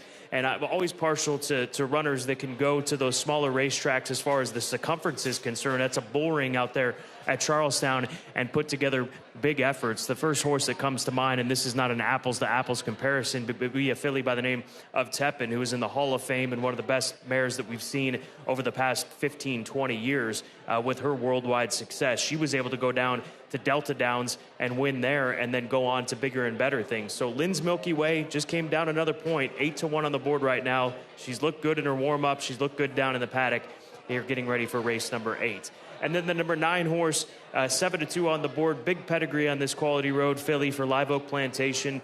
She's by Quality Road out of the Grade 1 winner, Yellow Agate. She was a maiden winner at Churchill, in her most recent start. And she has not yet to run a bad race. She's got an outside draw that may benefit her in this instance with the other speed down to her inside. But at 7-2, she definitely deserves a lot of attention, jumping up to winners for the first time here in race number 8. Good luck. 4 minutes away from the 8th at Keeneland.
The horses have reached the starting gate for Keeneland's 8th race, the 4-star.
Moving into line race 8.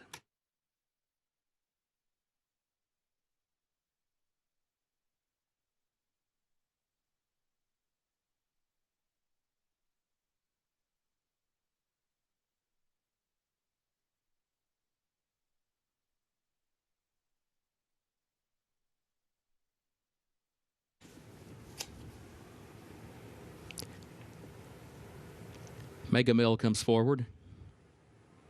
Also Moon Mystique.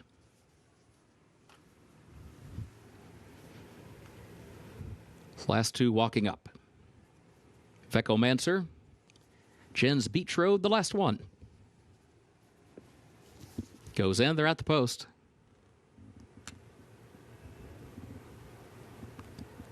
And they're off.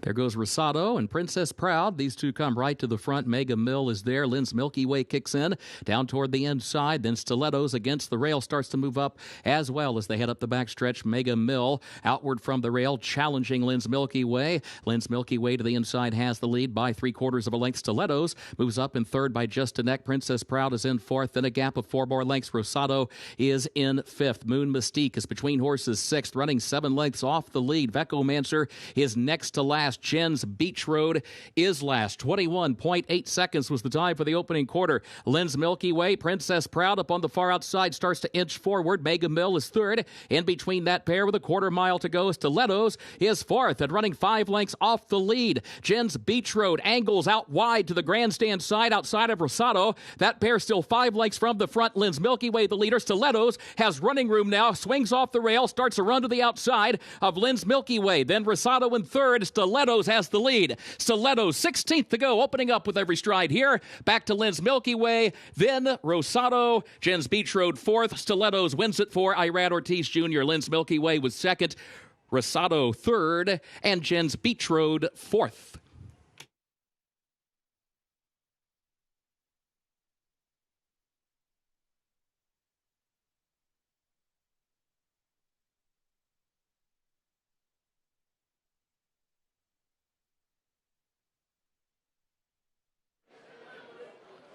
Stiletto's able to strut her stuff here today in race number 8. Down on the inside, able to have a clear path once getting off the rail and had a target in Lynn's Milky Way, who runs a giant race off of her win at Charlestown to finish second, but could not hold off Stiletto's, the post-time favorite, picking up her 4th career victory in the span of 8 races. 1, 2, 6, 9, the unofficial top 4 for race 8.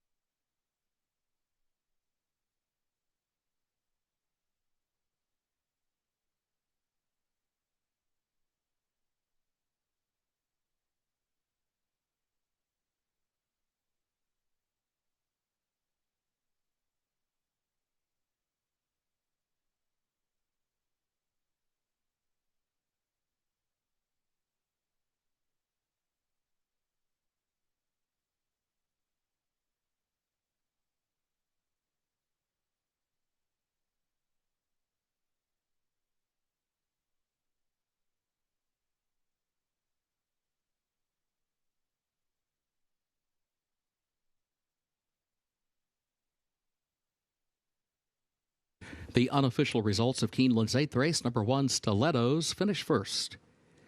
Number 2, Lynn's Milky Way, second. Number 6, Rosado, third. And number 9, Jen's Beach Road, fourth. 1, 2, 6, 9, unofficial.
In the winner's circle for Keeneland's 8th race, the 4-star, the unofficial winner, number 1, Stilettos, owned by Collinsworth Thoroughbred Racing, LLC, of Mark and Lori Collinsworth, who bred the winner in Texas. Brett Calhoun, the trainer, 3 wins today for jockey Irad Ortiz Jr. Stilettos, a 3-year-old filly by Upstart, out of Unspoken Word by Cadianis. 6 furlongs, 1 minute 10.27 seconds over the fast main track.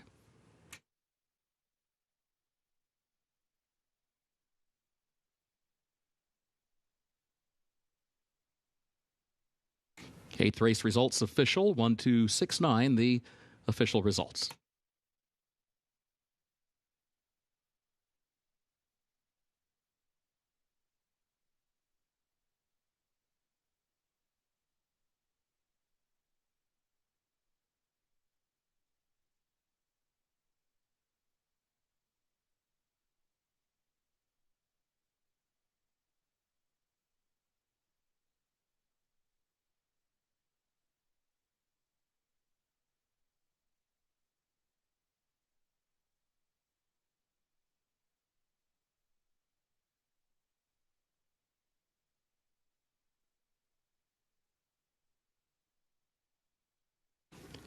In the winner's circle, the 4-star trophy presentation to the connections of Stilettos.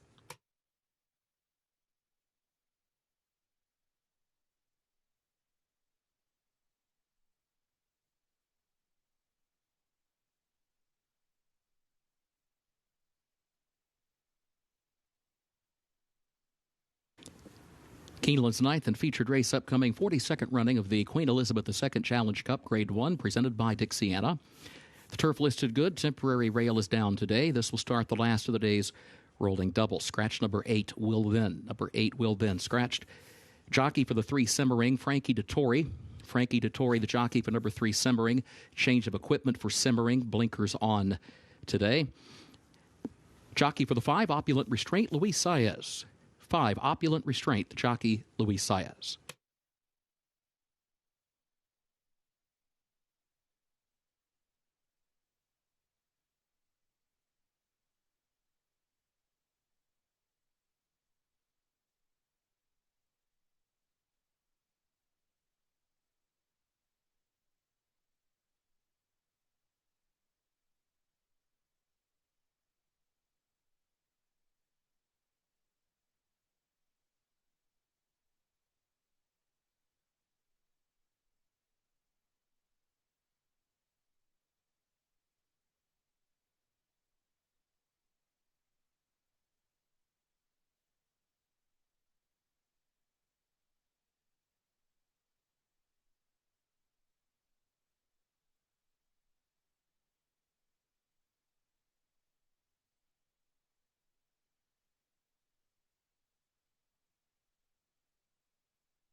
It's in the post, has the lead by a length. It's in the post to win it.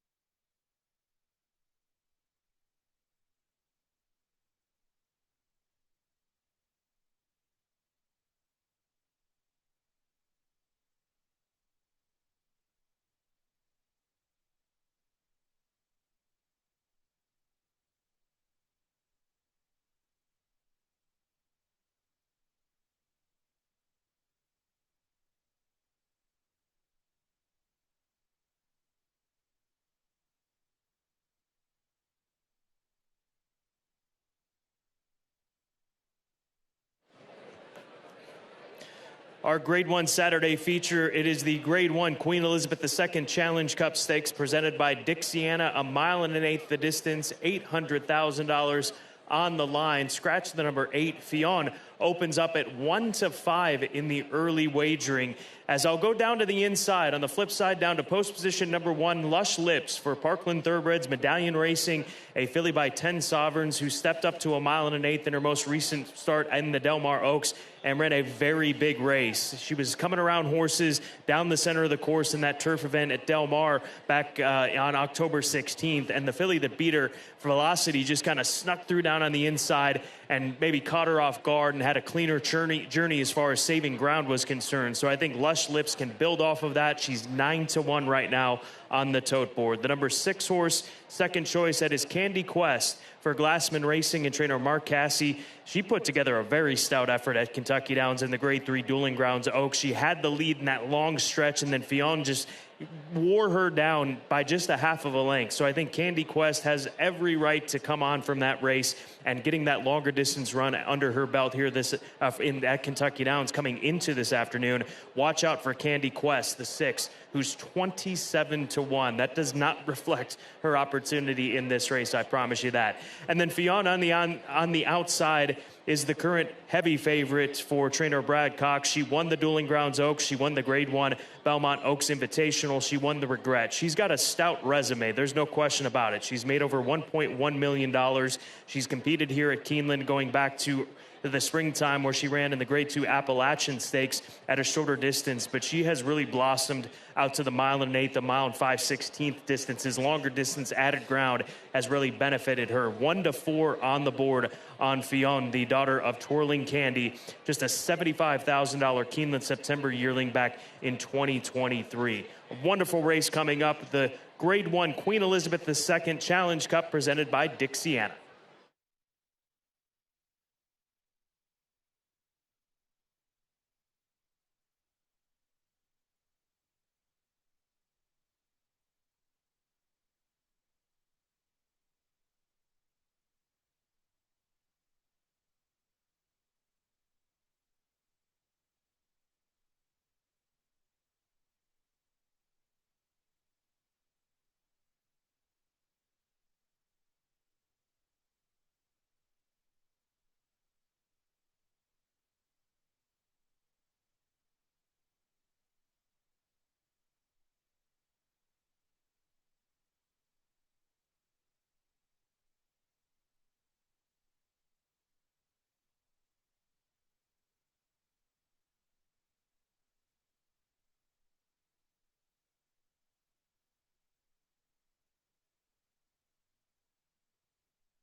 The horses are entering the track for Keeneland's 9th and featured race, 42nd running of the Queen Elizabeth II Challenge Cup Grade 1, presented by Dixiana.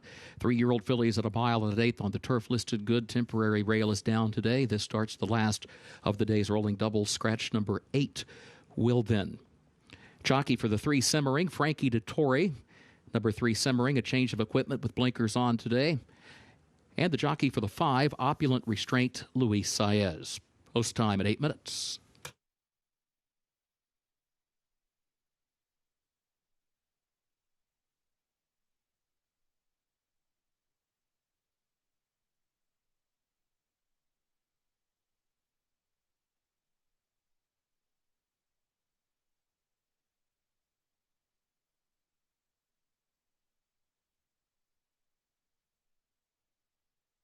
Parading to the post, number 1, Lush Lips, owned by Medallion Racing of Philip Shelton, Parkland Thoroughbreds of Steve Weston, Hoffman Thoroughbreds LLC of Stuart Hoffman, owned also by Mrs. Paul Shanahan and Mrs. M.V. Magner, trained by Brendan Walsh, the jockey Tyler Gaffalione. 2, Laura Lynn, owned by the Newstead Stables LLC of Jessica Slack-Gell, Graham Motion trains, Kendrick Carmouche rides. 3, Simmering, owned by Al Shakab Racing of Mohammed Al Mansour, trained by Ollie Sangster, the jockey Frankie Dettori. 4, Daisy Flyer, owned by the Calumet Farm of Brad Kelly, the trainer Rusty Arnold, the jockey Florent Giroux.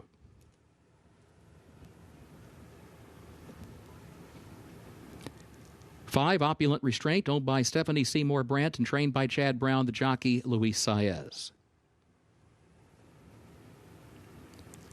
6, Candy Quest, owned by Glassman Racing LLC of Kathy and Carl Glassman, trained by Mark Cassie, the jockey Jose Ortiz. 7, Destino Doro, owned by Steve Landers Racing LLC of Steve Landers, trained by Brad Cox, the jockey Irad Ortiz Jr. 8 is Scratch, 9, Fion, owned by George Messina and Michael Lee, trained by Brad Cox, jockey Flavian Pratt. Post time is 6 minutes.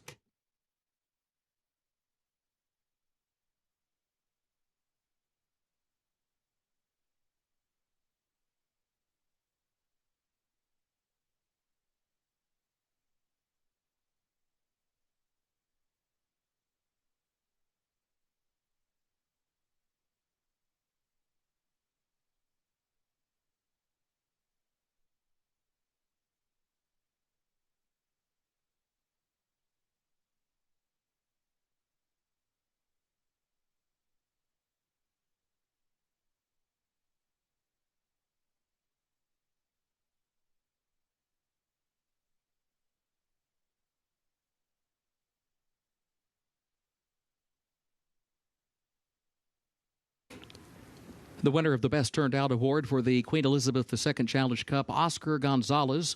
The groom for number 5, Opulent Restraint. Oscar, congratulations.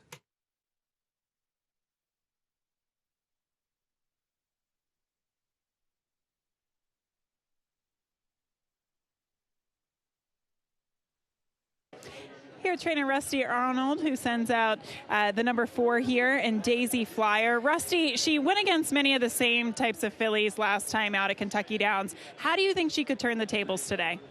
Well, she didn't get a good trip. Maybe it's her only bad race, and we don't think she relished the course there. And hope if she go back to her 2 prior races before that, we think she belongs. How has she been doing since that race to kind of give you the confidence to head to this Grade 1? Well, I don't know how confident I am, but I wanted to take a shot. It's my home place. Calumet and I, we've been lucky in some of these spots, and she's doing really well. So we're going to give her a swing. You got to be in it to win it. Good luck here. You got it. Thanks, baby.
The horses have reached the starting gate for Keeneland's 9th and featured race, 42nd running of the Queen Elizabeth II Challenge Cup Grade 1, presented by Dixiana.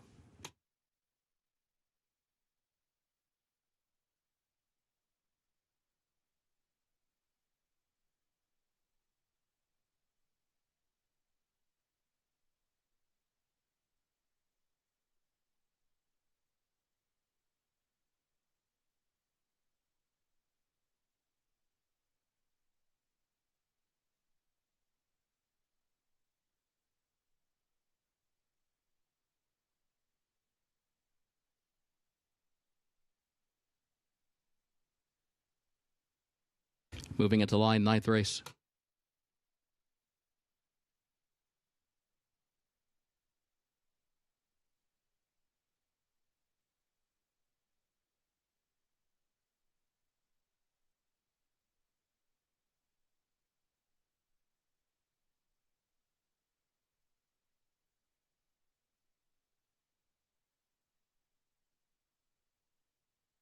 Here's Lush Lips coming forward, along with Opulent Restraint.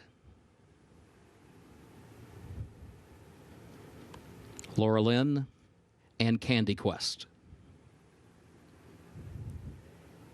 Destino Doro joined by Simmering, both moving into line. Last two get set. Daisy Flyer walks up. Fion, the last one, goes in. They're at the post.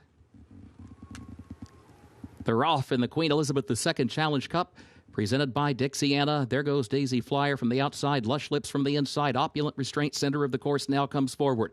Opulent Restraint moves up and takes the lead. Lush Lips goes second into the first turn. Daisy Flyer moves up third. Around the outside of Laura Lynn here early on. Destino Doro outward for the rail for the move into the turn. In fifth, Simmering is in sixth. Candy Quest is in seventh.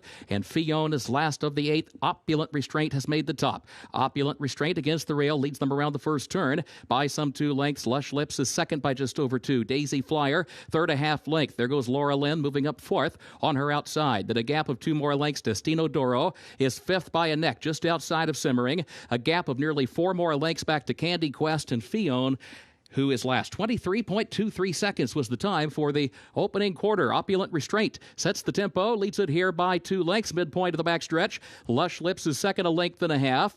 And then Laura Lynn third on the outside, a half length, followed by Daisy Flyer back to the inside. Destino Doro comes next onto the far turn. Simmering, Candy Quest, Fion last. 47.7 seconds, the time for the first half mile. Opulent Restraint the leader. Here's Lush Lips now coming off the rail from second, just off the leader's flank around the far turn. Laura Lynn is third. She's still 5 lengths off the lead. Daisy Flyer comes next. Simmering is fifth. A quarter mile to go. Fion is still last at the top of the stretch. Opulent Restraint, Lush Lips trying to draw alongside. These two going at it into the final furlong. Laura Lynn is third. Here's Lush Lips to strike a narrow lead in the final furlong. Now she wrestles the lead away but has to hold off Laura Lynn. Lush Lips in front. Laura Lynn goes to second. Lush Lips to the wire. Lush Lips, Tyler Gaffalione aboard to win the Grade 1 Queen Elizabeth II Challenge Cup presented by Dixiana.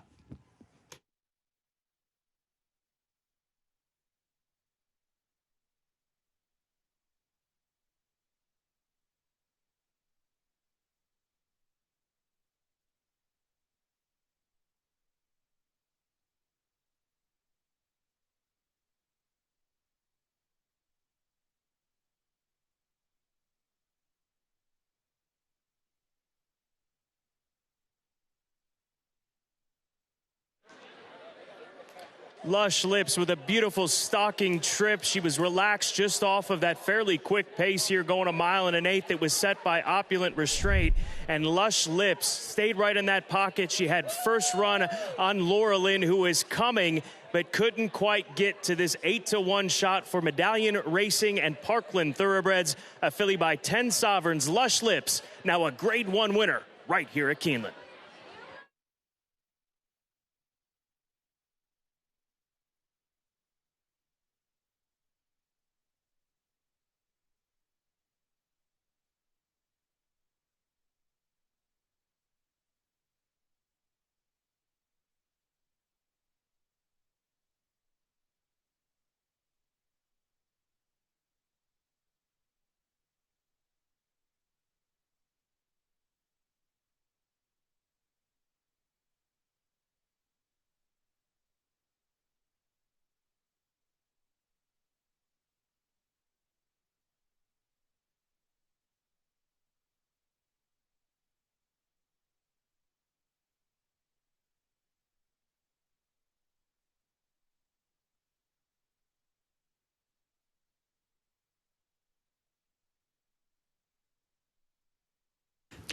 Unofficial results of Keeneland's featured ninth race.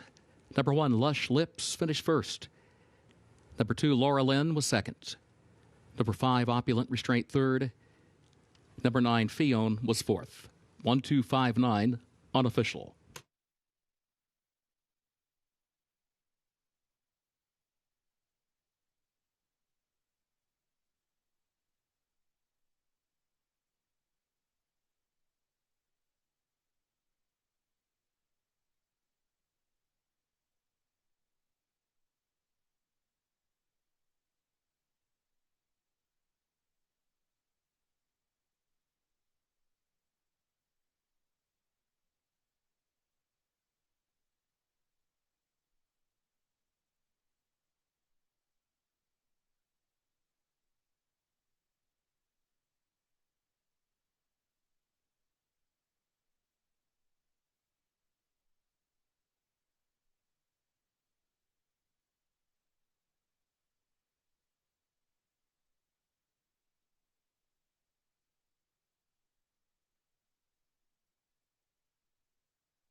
Results official for Keeneland's ninth race. 1, 2, 5, 9, the official results.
The official winner of Keeneland's ninth and featured race, the 42nd running of the Queen Elizabeth II Challenge Cup, Grade 1, presented by Dixiana.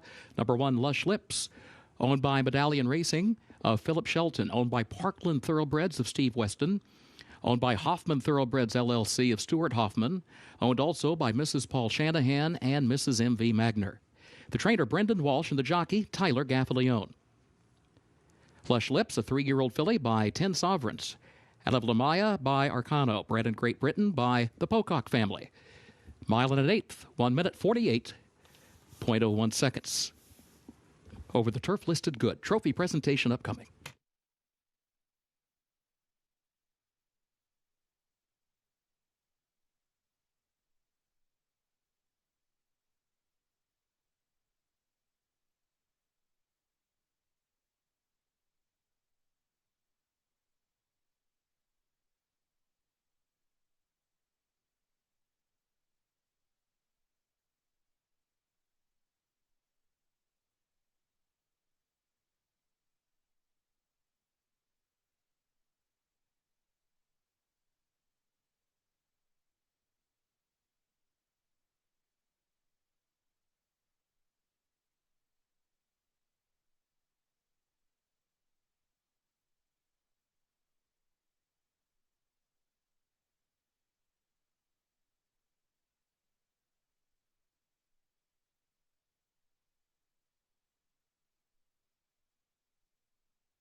Now the trophy presentation for the Queen Elizabeth II Challenge Cup Grade 1, presented by Dixiana. Bill and Donna Shively, representing Dixiana, present to the connections of number 1, Lush Lips.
Lush Lips, now a Grade 1 winner with a superb performance in today's Grade 1 Queen Elizabeth II Challenge Cup, presented by Dixiana for Medallion Racing, Parkland Racing, as well as Brendan Walsh and Tyler Gaffalione. She sat so beautifully in that pocket off the pace. How much of a rhythm was she able to get into right from the onset, Tyler?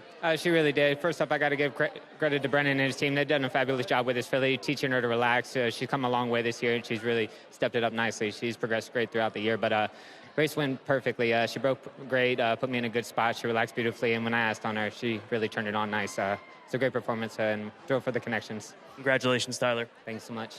Brendan, how much confidence did you gain from her performance at a mile and an eighth at Del Mar to set her up for a race like this here at Keeneland? You know, surprisingly we did, Scott, because that was always in the back of our minds, was that maybe it was as far as she wanted to go. But I think she went against the grain, and she seems like she's no problem going the mile and an eighth, so it was fantastic.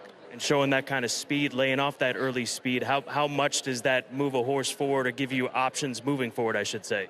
Oh, without a doubt. I mean, it opens a big door for her, you know, especially for next year, because we've always thought this filly was going to be a very good 4-year-old. But no, listen, it's fantastic to win a Grade 1 with her. Congratulations, Brendan. Thanks, Scott. Let's go over to Gabby. Scott, thank you very much. And here with Philip Shelton, part of Medallion Racing. And you and I were just talking off air. You grew up here.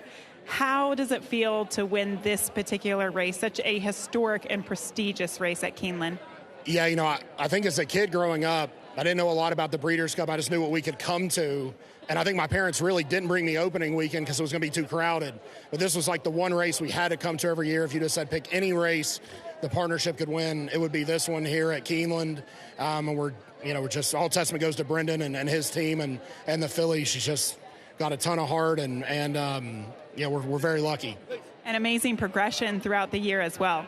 Yeah, I mean, I think, it started really, she started in Ireland. We brought her here, which is kind of part of our program's plan.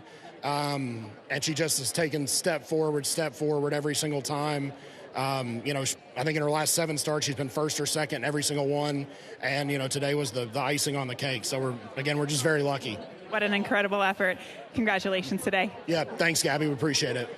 Lush Lips gets home here in the Grade 1 Queen Elizabeth II.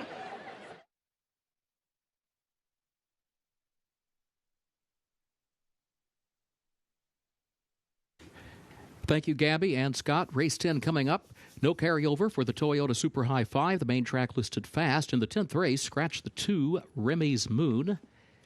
Also scratch the 6, Uncle William. Scratch the 7, Utopian. Scratch the 10, Good Lord. And scratch the 12, Sinister Smile. A reminder, the jockey for the 8, Pineland, will be Irad Ortiz Jr.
Horses are entering the track for Keeneland's 10th and final race. Starter allowance, 3-year-olds and up, 6.5 furlongs.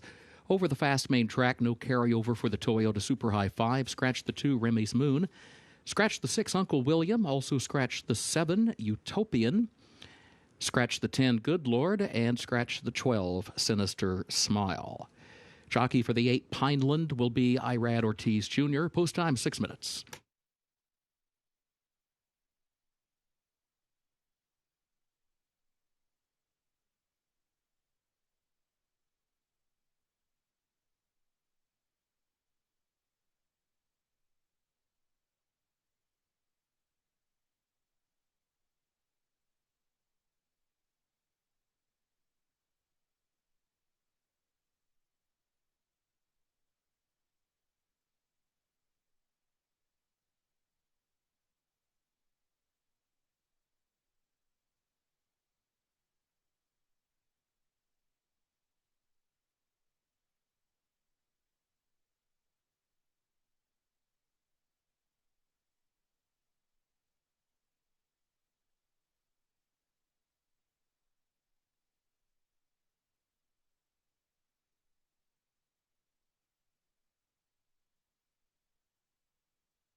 Less than 5 minutes away from the nightcap, the Toyota Super High 5 race here at Keeneland. The 9-horse Count the Brave for David Jacobson coming into this race off of one of the best performances of his career, if not the best. He was able to break from post 1 and blitz a field over at Churchill Downs going 6.5 furlongs. The distance will not be an issue whatsoever, and he fits this craftily written starter allowance race to a T. Count the Brave, too much for me to overlook for a top selection, 8-5 as the current favorite.